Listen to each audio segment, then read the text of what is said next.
Let's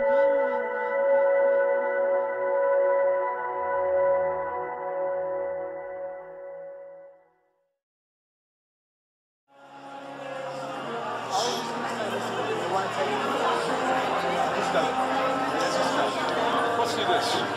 Hello. Hello. When we start, I'll just ask you a couple of questions, and then we'll take some of the local up there. We'd like to welcome two We're going to ask friends, you about our future. Greg Wade and Joe Dispenza, please. Thank you. Thank you.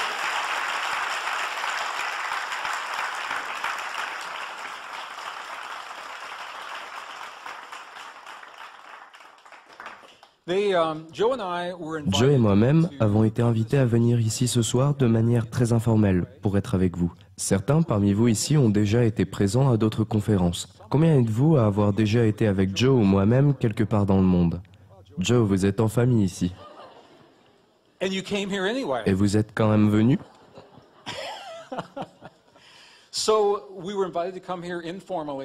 Nous avons donc été invités à venir ici ce soir pour passer un moment avec vous et pour que vous puissiez poser des questions que vous n'avez pas forcément eu l'occasion de poser quand le public est plus nombreux.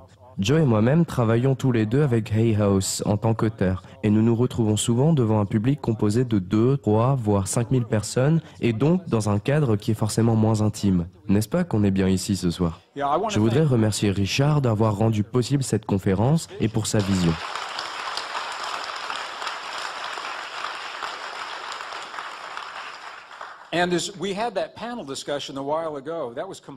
Nous avions eu cette discussion il y a quelque temps déjà lors d'une autre conférence. C'était un échange très libre. Et chaque fois que quelqu'un posait une question, je ne pouvais pas m'empêcher de penser que ce serait parfait d'avoir un public comme celui que nous avons ici ce soir. Je me disais, si la fin du monde devait avoir lieu aujourd'hui, ça n'aurait pas lieu, mais si ça devait être le cas, n'est-ce pas que ce serait un très bon groupe pour commencer un nouveau monde? Wouldn't it? Absolutely.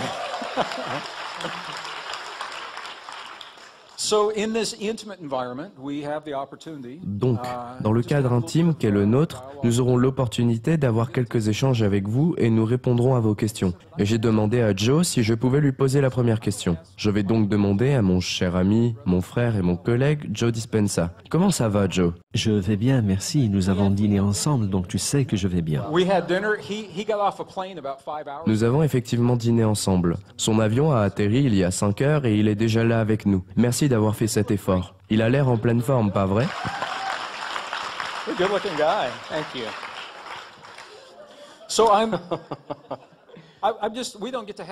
Nous n'avons pas souvent l'occasion d'avoir une conversation comme celle-ci. Puis-je lui poser la première question? Joe. Hi. Just between you and me. Like if nobody else is listening. We both have done this work for a number of years. Joe, juste entre nous, imagine qu'il n'y avait personne d'autre pour écouter notre conversation.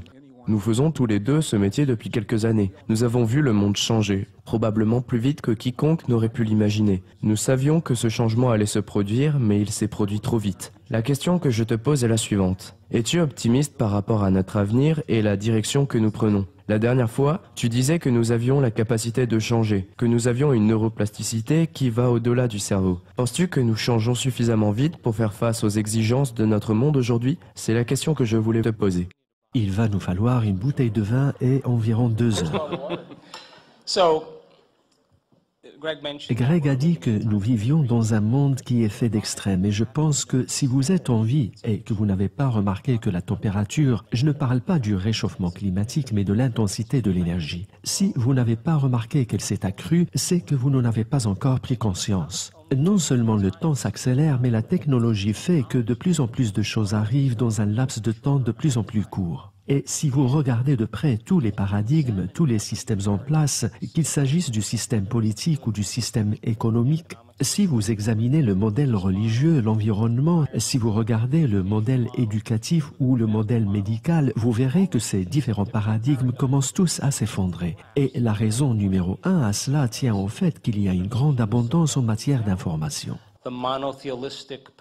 La vision monolithique et paternaliste avec une figure d'autorité, un prêtre, un médecin, un gouverneur, un chef ou un roi qui possède toutes les informations et choisit l'information à diffuser à des gens qui sont ignorants, entre guillemets, ça c'est une superbe manière de contrôler les gens. Ajoutez à cela un peu de culpabilité, un peu de peur, de la souffrance et la rivalité, et vous pouvez quasiment faire fonctionner les gens comme si c'était de la matière, de simples corps physiologiques, de la matière qui veut changer la matière. Et cela prend une quantité considérable d'efforts et d'énergie à faire. Mais parce que ces systèmes s'effondrent, je veux dire, nous en avons parlé tout à l'heure. Juste pensez à ce qui se passait il y a 30 ans en arrière. Quand vous alliez chez le médecin et que celui-ci vous disait, vous savez quoi, vous avez telle ou telle maladie. Et vous allez devoir probablement essayer ce traitement ou nous allons pratiquer l'ablation de cet organe ou essayer cette thérapie ou prenez ce médicament. Il y a 25-30 ans en arrière, la plupart des gens signaient sur une ligne en pointillé et donnaient leur accord. Et il y avait une autorisation d'opérer stipulant que si votre vésicule biliaire ne fonctionne pas ou si votre appendice est mal en point, il sera enlevé. Et le patient disait « Oh merci, c'est formidable ».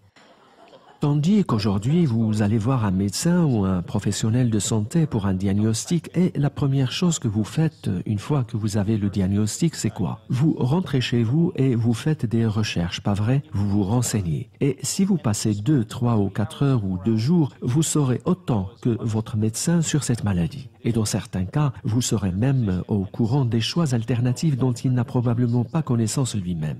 Et du coup, vous retournez chez votre médecin et vous lui dites « Vous savez quoi, je veux essayer ce traitement ou cette thérapie. » Et il vous répondra « Mais ça ne marche pas, ce n'est même pas la peine d'essayer. » Je ne sais pas comment ça marche au Royaume-Uni, mais aux États-Unis, les gens réagiraient en se disant « Vraiment, il est temps que je me trouve un autre médecin. » Je veux quelqu'un capable de me soutenir dans la réalisation de mes objectifs de santé. Je veux quelqu'un susceptible de me conseiller et de m'aider à quantifier ce que je fais, sans mépris et sans négativité par rapport au choix que je fais. Et les recherches montrent que les gens qui ont une bonne opinion du traitement qu'ils suivent guérissent plus vite. Donc le fait que tant de systèmes soient en train de s'effondrer me rend à vrai dire optimiste. Parce que pour que quelque chose de nouveau puisse se produire, le vieux doit littéralement disparaître. Avec un bémol cependant. Car je pense que lorsque les choses se mettent à s'effondrer, les gens ont alors tendance à vivre dans la peur, dans le besoin. Ils se mettent à rivaliser en vue d'obtenir ce qu'ils veulent parce qu'ils vivent dans un état de conscience dominé par le manque. Ce type de conscience, ce type d'énergie, cette mentalité fait alors propager le même système et reproduit le passé. C'est l'histoire qui se répète. Cela étant dit, tous les messages que vous entendrez ce week-end portent en réalité sur la cohérence du cerveau et celle du cœur. Et mes recherches, tout comme celles de Greg et de beaucoup d'autres personnes présentes ici, vous montreront que ce sont là les deux ingrédients dont vous avez besoin pour frayer votre chemin dans les conditions chaotiques de votre vie. J'ai été invité en Espagne pour parler aux 17 ministères du pays durant la crise, car ils voulaient savoir ce qu'ils pouvaient faire pour s'en sortir. Et voilà donc que débarque cet Américain blanc qui allait parler de la crise dans un pays qui partait à la dérive. Je suis monté sur l'estrade et il y avait là le ministère de la Défense, celui de l'Agriculture, celui de la Santé et tous les autres. Et j'ai dit, bien, et que faites-vous donc pour sortir de la crise? Et à un moment donné, j'ai pensé, j'espère qu'il y a une voiture avec le moteur allumé qui m'attend dehors.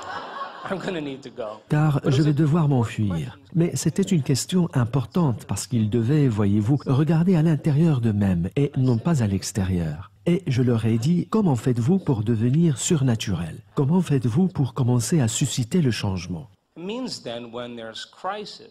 Ce qui veut dire par conséquent que lorsqu'il y a une crise, lorsqu'il y a de la pénurie, c'est là qu'il faut donner. Quand il y a la peur, quand il y a l'hostilité, c'est là qu'il faut faire preuve d'amour, de courage et de compassion. Quand tous les autres se mettent à porter des jugements, c'est là qu'il faut se montrer coopératif. Et si nous continuons à faire des choses qui ne nous sont pas naturelles, tôt ou tard, nous devenons surnaturels. Nous devons donc faire face aux changements qui ont lieu dans le monde avec un tout autre état d'esprit. Nous devons vraiment commencer à unifier. Et parmi les ingrédients susceptibles de créer cette unité, il y a ce qu'on appelle les sentiments élevés, tels que le souci de l'autre, la gentillesse, l'amour, la coopération et le sentiment de faire partie d'un tout. Voilà les valeurs que nous devrions cultiver dès maintenant d'instant en instant. Et quand vous commencez à puiser dans votre propre potentiel et dans vos propres ressources, cela a pour effet de rendre moins nombreux vos besoins quant aux choses qui vous sont extérieures. Ce qui fait que tout d'un coup, les entreprises et les organisations qui cherchent à promouvoir le consumérisme, parce que c'est comme ça qu'ils font leurs bénéfices, ne pourront plus obtenir ce qu'elles veulent. Car vous êtes moins contrôlés, moins séduits par leurs offres. Dans un sens, je suis donc plutôt optimiste parce que je comprends bien que ces changements produiront quelques dégâts. Mais je suis aussi très excité parce que je sais que nous tous avons, à un certain niveau, négocié notre présence ici. Mais je pense aussi qu'à un autre niveau, et après avoir été témoin de personnes ordinaires ayant accompli des choses inhabituelles, des personnes qui ont pu changer leur vie et créer des expériences de vie miraculeuses. Je pense que nous avons tous cette capacité. Et de toutes les conférences, celles qui m'intéressent le plus sont celles où l'on se met à la besogne et on fait des choses. C'est là où je veux être la plupart du temps, parce que tout le reste pour moi, c'est de la conversation mondaine. Par contre, lorsque vous réussissez à faire face à vos propres limitations, lorsque vous arrivez à surmonter des émotions qui vous ont maintenu arrimé au passé pendant 30 ans et que vous libérez votre corps de leur emprise, vous commencez à libérer de l'énergie. Et un paysage tout neuf se dessine alors pour votre avenir. Parce que vous ne voyez plus celui-ci à travers votre ancienne vision du monde. Lorsque vous n'avez plus besoin de compromettre votre vie émotionnelle en réagissant toujours de la même manière, alors vous devenez un exemple à suivre pour les autres. Donc, pour commencer à changer toute cette affaire, il faut commencer par changer nous-mêmes. Et si nous faisons ça, nous devenons pour les autres un exemple à suivre. Quelle belle époque pour vivre. Nous ne devons jamais attendre que la science nous ait autorisé à faire l'inhabituel. Nous devons faire l'inhabituel encore et encore, de façon à ce que les scientifiques, surpris par ce qu'ils voient, ils nous disent « Mais comment diable faites-vous ça ?» C'est ça la vraie science d'après moi.